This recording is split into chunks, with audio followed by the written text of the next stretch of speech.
Alright, what's up, Zooks? So, I stumbled upon an article today from Cycle World, link in the description of this video, about something very exciting. It's a new development from Harley Davidson. They are actually going to make something other than a big cruiser, which is really awesome. Now, as you can see by the illustration here, it's a big adventure bike, which arguably there's not a ton of differences. Arguably. A lot of people, I'll just say the stereotype for adventure bikes is never take them off road and ride them to Starbucks, and they're ridden by old guys. But baby steps, baby steps. We're getting there. So they made this adventure bike. They're calling it the Pan America. The release date is planned to be in sometime in 2020. So it's not too far off. I'm just gonna slice and dice the video as I read through this article. I've read through it before, but I'm not perfect. So, as you can see by the picture, I think it's a very good-looking bike. It looks very aggressive, actually. It doesn't look like your stereotypical off-road, It doesn't look like, I think, what a lot of you are probably worried they would make, which is just, quote-unquote adventure bike, but it has terrible off-road capabilities. This thing looks very off-roadable. One thing that I noticed immediately is the tires are very aggressive, practically knobbies. It's got a big skid plate underneath, which is good. Looks like it's got a serious amount of ground clearance. Just general aesthetics, I think it's a good-looking bike. The seat looks like it could be more comfortable, but I'm sure they'll work on that. But yeah, it looks like a decent looking bike. You can tell the windshield is adjustable as well. They mentioned that in the article, so that's kind of a nice little bell and whistle, or whatever you want to call it. Just getting more into this. So basically, whoa. Okay, an ad's trying to play. Sorry about that. They're comparing this bike to the BMW R1200 GS Adventure. I think that's fair. They don't think it's going to be the absolute top of the line adventure bike, but they don't think it's going to be, a slouch either. It's somewhere going to be in the mid-range that's going to appeal to the biggest amount of people. I don't blame them. I think that's a good market to enter, especially at this time when adventure bikes are pretty popular. This is big. So these people are smarter than me. They captured it on a CAD image and went into a computer. They looked at, I don't even know. Just long story short, the engine is probably going to be a stressed part of the frame. To explain what that means if you don't know already. So most Harleys, they build the frame and then they put the engine in the frame. That's like 1970s, 1980s maybe technology. It's a very heavy way to build a bike. It's not the most strong way to build a bike. When you make the engine a stress part of the frame, you save a ton of weight. You can read up on why that is if you want, but just know that saves a lot of weight, which already tells me they're very serious about this thing. They're not going for just looks. It really is supposed to be a performance machine.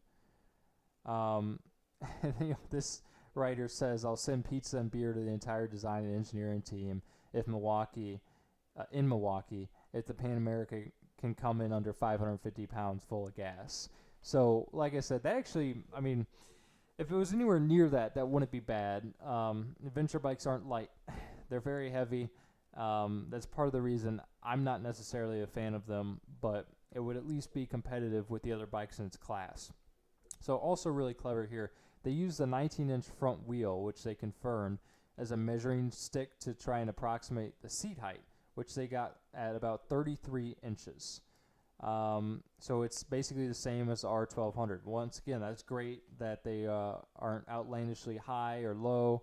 I thought the R1200 was a little high, but opinions on that are going to differ. Here's kind of what I already mentioned. It looks like it has an 80-20 adventure tire.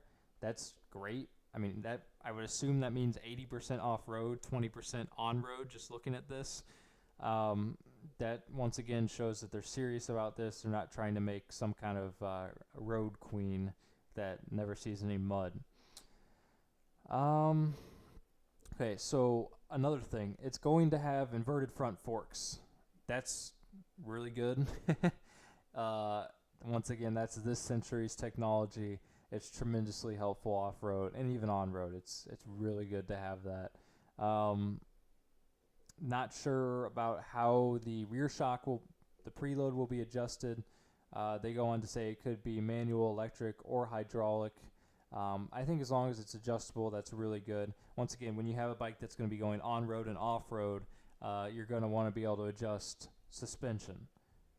So this shot really kind of boggled my mind. That thing looks solidly 10 feet off the ground. So that's a good sign. Once again, this isn't just some highway queen.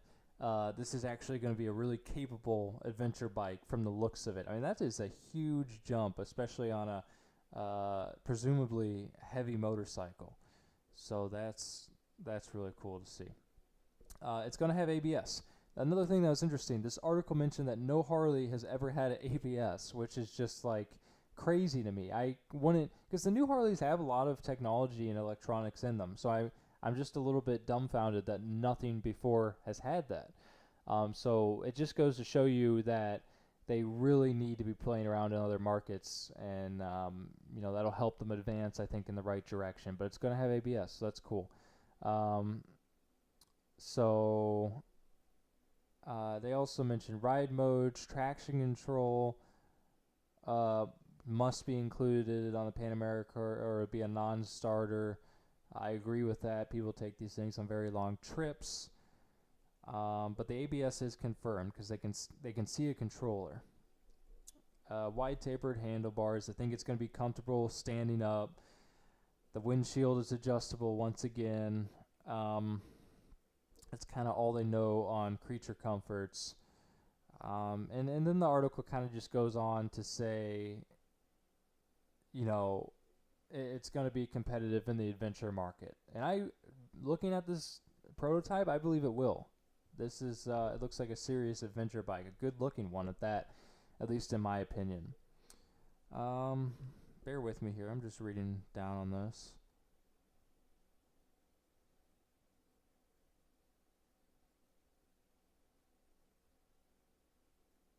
Okay. So, to me, the most exciting part about this article and this reveal is not so much the adventure bike itself. Don't get me wrong, I think it's a great looking bike. By the looks of it, it's going to be a great performing bike. I'm just not an adventure motorcycle guy. I don't think a lot of young people are. It kind of is almost in the same expensive cruiser space that Harley's already in. Rich old guys. But the thing is, I think this is a good sign that they're going to start adventuring, no pun intended, out into other markets instead of just big, heavy cruisers. I know they already toyed with sport bikes a little bit, but even that wasn't, they still had to use that ridiculous engine. It just wasn't, I don't know, it wasn't quite as good as it could have been, in my opinion. The Buell motorcycles were incredible in competition, though. But I hope they build some awesome naked bikes. I hope they build some awesome sport bikes. Maybe even some supermotos. Who knows what they could build? But it's been a long time since there's been hardly any popular American motorcycle brands that offer different classes. You either have to go to European or Japanese. And I think it'll be good for the company as well. A lot of people around my age, you could say they'll grow old and get Harleys, but they're all on Japanese and European bikes right now. And they're probably pretty loyal to those. So even if they decide to go to cruisers, which I don't ever see myself doing that, at least not as my only bike, a lot of them are going to go to Japanese cruisers and European or whatever. So I think this is a good way for them to branch out and capture more markets. Everyone's been begging Harley to do it for a long time. If you're like me, you're very American, and it'll feel good buying an American product. But I'm also not so convoluted that, I'm just going to buy something strictly because it's American. I'm not a rich person. I need to manage my money well and buy something that's going to be reliable and perform well and all that as well. So I hope this thing does really good. I'm excited to see the moto vlogs and videos on it. Let me know what you guys think in the comments of this beautiful motorcycle, in my opinion. And yeah, just discuss it a little bit. Let me know if you think it's going to be a flop or if you think it's going to be good. But anyway, I appreciate you so much watching the video. I hope you can give me a like. I hope you can subscribe and maybe even hit that bell button. Super helpful. And I hope you guys get out there and ride while the summer is still summer. And enjoy your day. Thanks everyone for watching. Bye bye.